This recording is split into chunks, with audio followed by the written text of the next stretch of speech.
Hey guys, this is Jennifer with TheWookie Natural, and in this video I wanted to tell you how my family and I caught COVID-19. So stay tuned.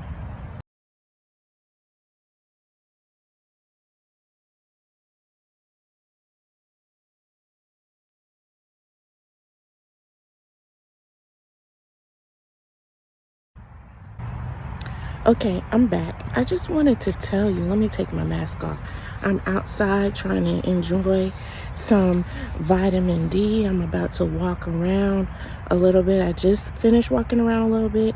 So I just wanted to tell you guys my journey with this COVID-19. I'm just going to call it what it is, coronavirus, COVID-19.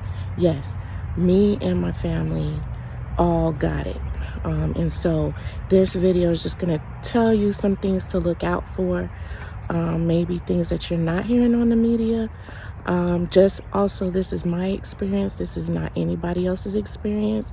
So we did do our best in following protocol, a CDC protocol, and what our doctors told us. So this is in no way any medical telling you what you should do. This is just our experience, and I wanted to share it with you guys. And if you see me looking down, I'm looking at my notes. I've successfully tried to do this video one other time, and it really looked depressing, so I decided to go out here and outside in the air and do this video. So here it goes. So first of all, my husband decided to go get tested. He works as an HVAC technician, and he went and got tested February 15th. When got tested, he did not have any symptoms, and when he got his results back, it was positive. And I'll tell you how I'll go ahead and say, at the time I didn't know how he got it, but he got it because he was driving a coworker home one day. Like I said, he works and he hires people to work with him, to put HVAC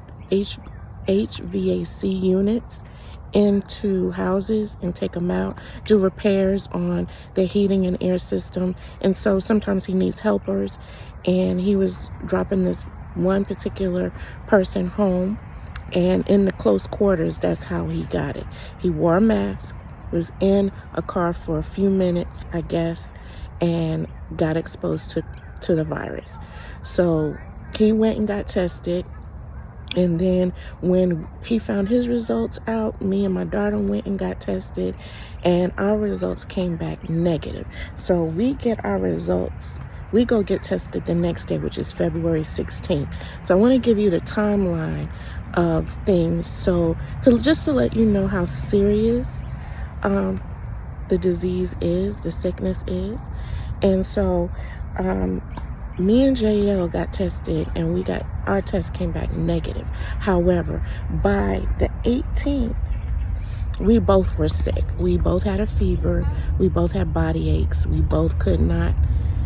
We were losing our sense of taste and smell. We had fever, like 99, 100, headaches, especially the top of the head was feeling really tender.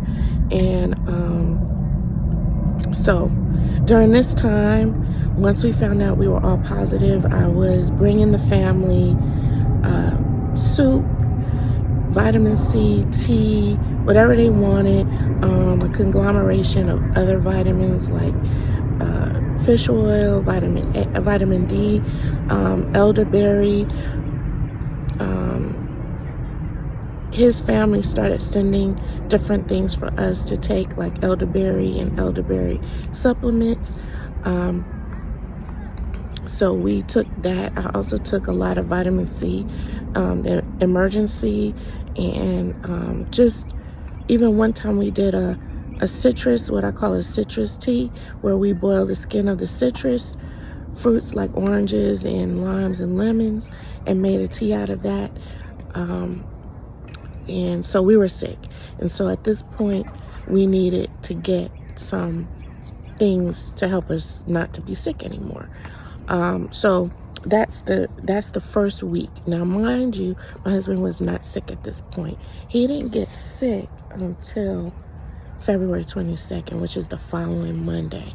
He doesn't start to get sick. And by this time, we are on the mend. We're slowly getting better at this point, but now he is getting worse. And during this time, I did still go to work because I work from home, and my daughter went to school because she was going to school online at home. So that did help us, okay? As far as being able to still have a schedule, but because he was home and he was quarantining, we tried to get him to stay in the room. So that first week, he was in and out of the room a lot. But that second week, I noticed that he stayed in the room. He would not come out the room. We couldn't get him to do anything outside of the room. And so that's when I noticed that he was getting sick. He was staying under the cover. I didn't realize how serious it was, but I did notice that he was getting sick. He was still talking to his friends and family on the phone, but he was not coming out. And although I was bringing food and drinks and things in for him to take, he was not eating. So during that second week, he started to decline rapidly, more rapidly than I noticed, but I did notice he was not feeling well. During this time also, I did notice some personality changes, a little bit of personality changes, and because he was sick, he was just sick, and I didn't realize that's what it was until later. So at the end of the second week, I said to myself, we need to find out what's wrong with him, because he is not getting up, he's not walking, he's not taking a shower, he's just staying in the bed covered up. And so I tried to bully him, I admit, to get up. That didn't work. He told me he couldn't. And I asked him, did you call the doctor? And he said he tried, but he couldn't get through. So I made it a point in my mind to make sure we called the doctor. So this is March 1st. We called the doctor March 1st. So because over the weekend we could not call them. So we call them March 1st. We call in the morning, and my intention was by the afternoon to take him up to the doctor if he needed to go. But we called urgent care first. We talked to the nurse first. They suggested go to urgent care. He went to urgent care, and once he got to urgent care, he was so bad they admitted him into the hospital right then. So I want to say that the lesson I learned is when somebody is not doing what they normally do and you notice it, make sure they get to the hospital. I did take him to the hospital maybe a little later than I should have, but he was able to get there in enough time to get the help that he needed. So he was able to go into urgent care, get admitted into the hospital, get the fluids and things that he needed, because even though we were giving him Gatorade and Pedialyte and all kinds of stuff, he was asking for this stuff. He wasn't drinking it. He wasn't drinking as much water as he thought he was, and he was still dehydrated. So the major reasons why they admitted him into the hospital was dehydration, low oxygen saturation, and he actually did have pneumonia. So how in 1 week did he get pneumonia? Because he wasn't sick before. So that's the sneaky part of this COVID virus, is that you can be walking around for a week or two thinking you're okay, and then all of a sudden you take a decline, like a nosedive. For us, we got sick and then we start to get better, but then we got sick. We kept going like a roller coaster, me and JL did. So that's what I want to say. Now, he was admitted to the hospital on Monday and discharged on Wednesday because they felt that he was good enough to, the medicines were taking effect. He did take resveratrol. I hope I'm saying it right. It's not necessarily for COVID patients, but he was able to take that, albuterol, some oral steroids, blood thinners. He had to take blood thinners because that's a concern with COVID patients, that they get blood clots. He did have COVID pneumonia beginning in his lungs, but they were able to catch it, give him some some things to clear up that in his chest. So they watched him and made sure he got up and ate. So that was the important thing. When you realize that what you're doing at home is not good enough, you need to seek other options and go out to the doctor and get yourself taken care of. Because I couldn't force him to eat like that. But at the hospital, they can make sure he ate. And then he was able to eat there. And he listened to them there. He wasn't listening to me at home. He was, telling me my food sucked. I mean, he was really out of character during those 2 weeks. So, I can laugh about it a little bit, but at the time I was mad. I was mad on so many levels. But I wanted to say that, don't let that stop you. Make sure, if people are sick, get them to the doctor, get them to what they need, because he made a change. He changed like within 24 hours, even once he got there. And once he was taking oxygen, he was taking oxygen in and getting that made a world of difference. So don't suffer in silence, you guys, with this. Do not suffer in silence. So as far as me and JL were concerned, we did get sick. Yes, we did have fevers and headaches, but our progression of COVID did not go the exact same way. So I want to say that, what else I want to say? We are still recovering. He's still not at 100%. Neither am I. That's why I'm out here trying to get some fresh air. I'm not anybody's around. No one's around. I do have my mask and I do wear it, even though I'm not in any danger of catching COVID because I already had it. So at least, yeah, we have it. I won't say I'm not in any danger. Let me repeat. I will say that it's less likely of me getting it because I already have it in my system. Okay. So we're still recovering. The most enduring part of this illness is that you're fatigued out of this world. You are so tired. Previously, I could go a whole day doing different things, but I noticed I could do one thing, then I have to rest. I have to go over here and take a nap. And that could be part of the whole pandemic fatigue too. That's was something that I was doing prior to getting sick, but it became more pronounced, having to go to sleep, resting. So that's all I want to say.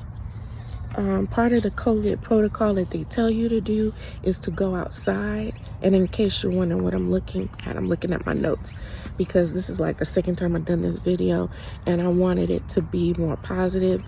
And so what I want to say is I probably have another video come out about the things that did help us during quarantine, because I don't want this video to get too long.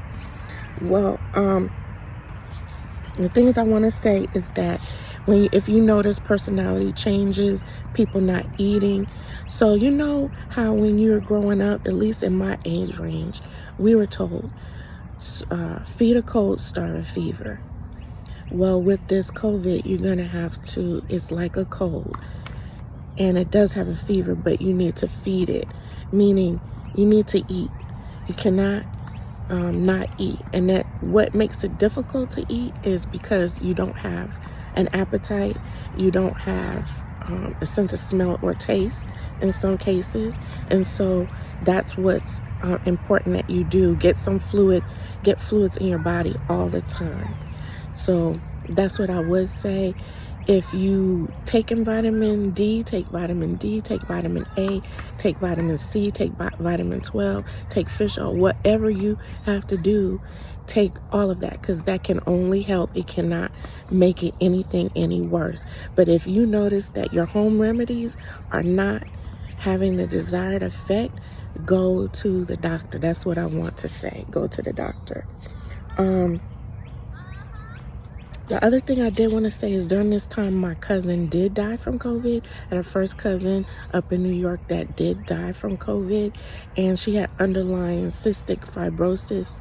And so all I have to say is that if you have an underlying health condition and you're not active normally, that you're at a higher risk of getting more seriously sick from COVID. And so, like I said, we're still recovering. So I'm doing our best to take care of ourselves. So with that being said, this is the end of this video.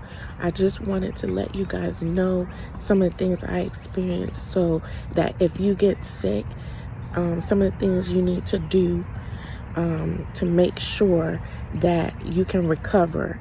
And part of that is going to the doctor. Going to the doctor, getting the care that you need.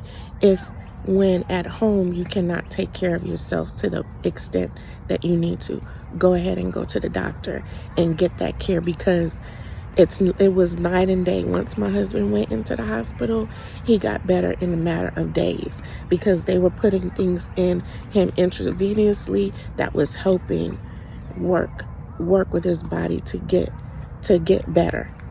So that's all I have to say. This video is 16 minutes long, and I just say stay safe. Take this COVID seriously. This is something you do not want to get. And in fact, they were saying that getting it can shorten your lifespan by 3 years. So that's like smoking, y'all, having a smoking habit. You don't want this, okay? So, and you don't want to have it. You can prevent it. That's the best thing to do. Okay? Until next time, stay Wookie.